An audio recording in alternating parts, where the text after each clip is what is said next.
Hey, so I was having a few conversations with a couple of my friends about sort of,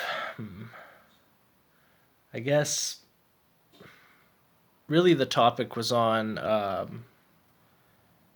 female nature, the nature of feminism, how to adjust to, you know, the modern world, the technological world, its standards and demands it places on interpersonal relationships, and how we deal with that with our older, much older psychology, neurophysiology, adaptations for a much more unstable environment than we currently live in. And one of the ideas we had that I thought was worth sharing was the idea that for a woman, and I think I can say this with a large amount of certainty, chasing independence and like the strong, independent feminist woman trope is, well, it's two things. First off, one, it's a sunk cost fallacy because she has to invest so much time and energy into this. And I'm not saying don't be independent. I'm not saying don't know how to take care of yourself. I'm not saying live with your fucking dad till you get married. That's not anything of what I'm saying.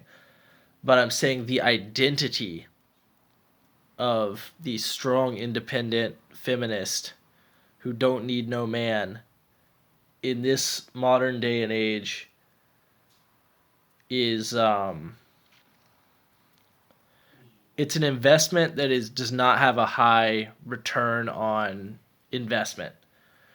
Um, it costs a lot of time and energy, and at the end of the day, the vast majority of what it does is decline options that you might otherwise have access to because for those of you who are totally clueless, women tend to date up power structures and men tend to date down, and they don't most guys don't really care about a woman's ability to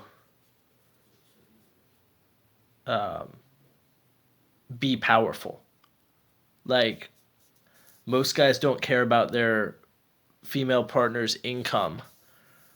Um, Most guys don't care about, how combative she is. And in many cases, these things are a turnoff because, you know, like 99% of women are, whether consciously or unconsciously looking for a guy to do that. Like, you can see it on these dating advice shows. All these women call in and they make six figures. They make enough that, they don't really have to work if they don't want to.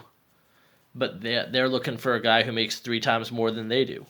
If they make 100,000, they're looking for a guy who makes 200,000. Because, and they all say like, I want someone who I can look up to. It's like, you make $100,000 a year. Who are you gonna look up to? Bill Gates.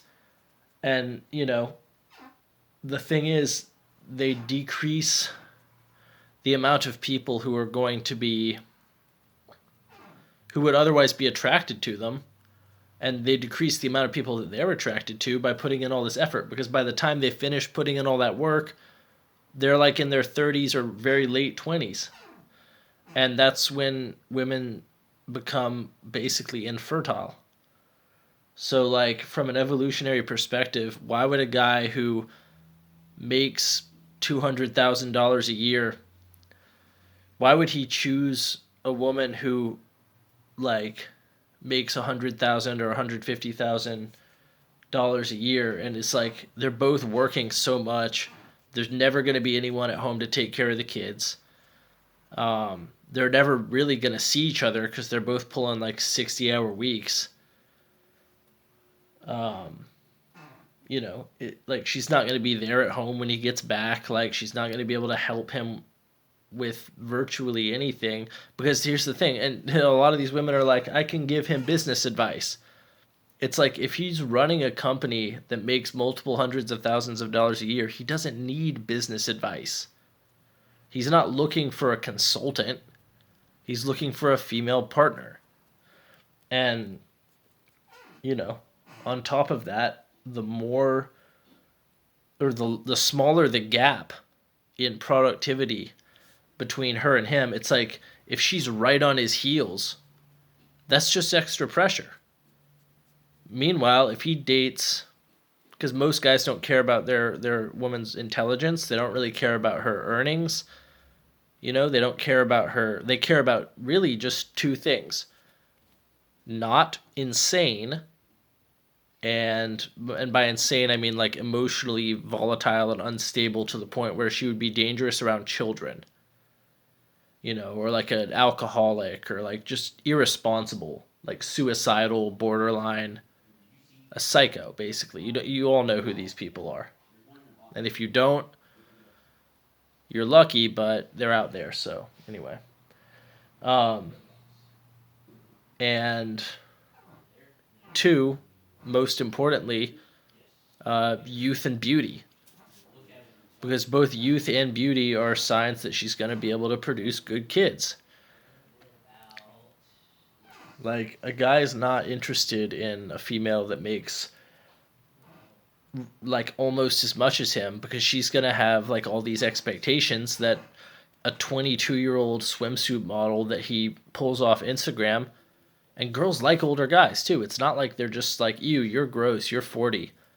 It's like, some might say that, but the vast majority of women are like, oh wow, that's hot. It's like 40-year-old rich guy. It's like, yeah, he's got his own house.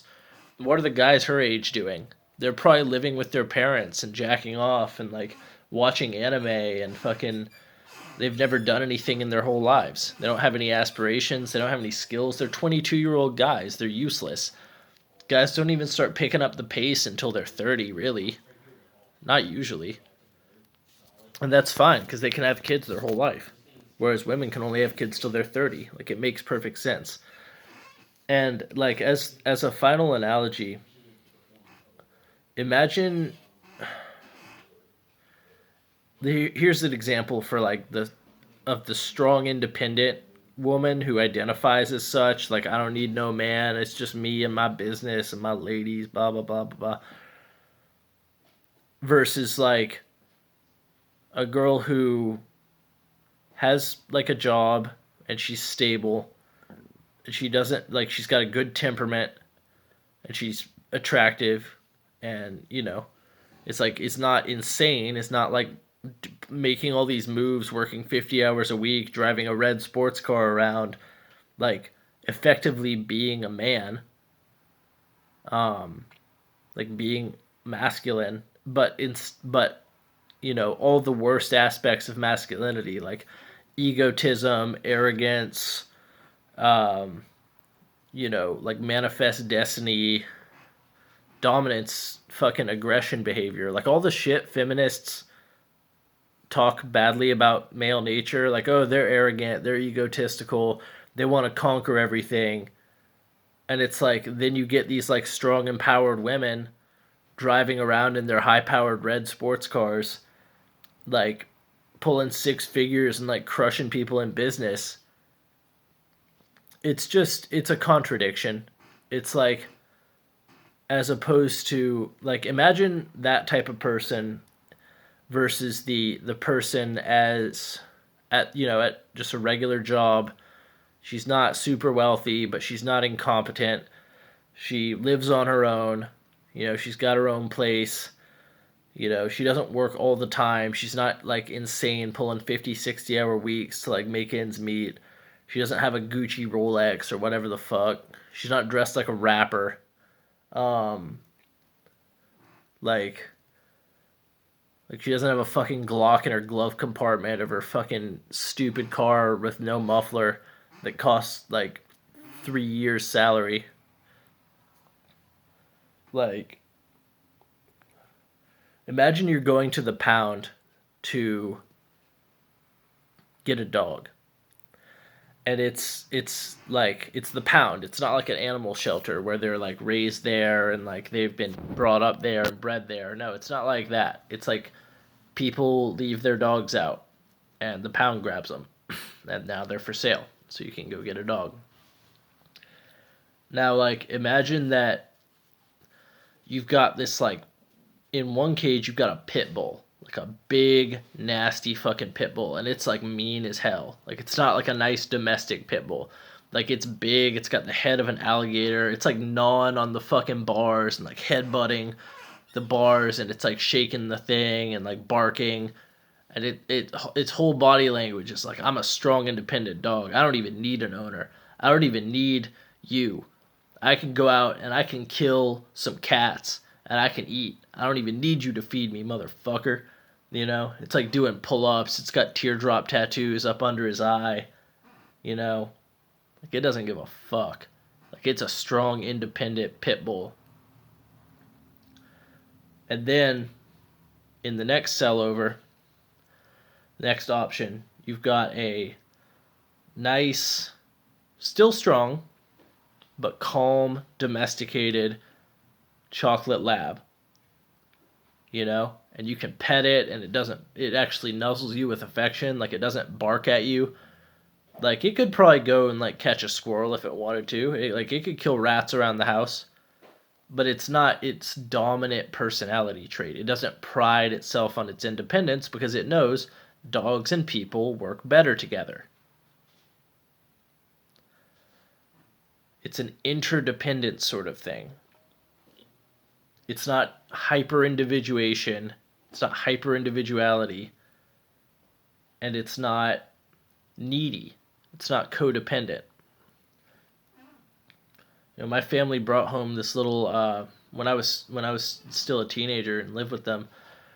They brought home this like little like weird crossbreeded greyhound thing that was like the size of like a terrier, and it was like somebody mixed a fucking Jack Russell Terrier and a Greyhound. It was like the most goofy looking thing you could possibly imagine. And it just like the first thing it did when we put it on the floor is it flipped over and started peeing everywhere. And it never grew out of that its whole life. And it turns out that's a submission thing. You know, that's a dependent dog. The pit bull is a strong independent dog who don't need no owner. And the calm chocolate lab that can show affection. You can leave your baby with it. It's not going to eat the baby. It's not going to pee all over the baby. You know, it's not going to like get scared of the baby and like back into a corner, like all paranoid, like a submissive dog would. It's just a chill dog. Like it wants to be around you. You want to be around it. And there's no hard feelings. So, find a woman like that.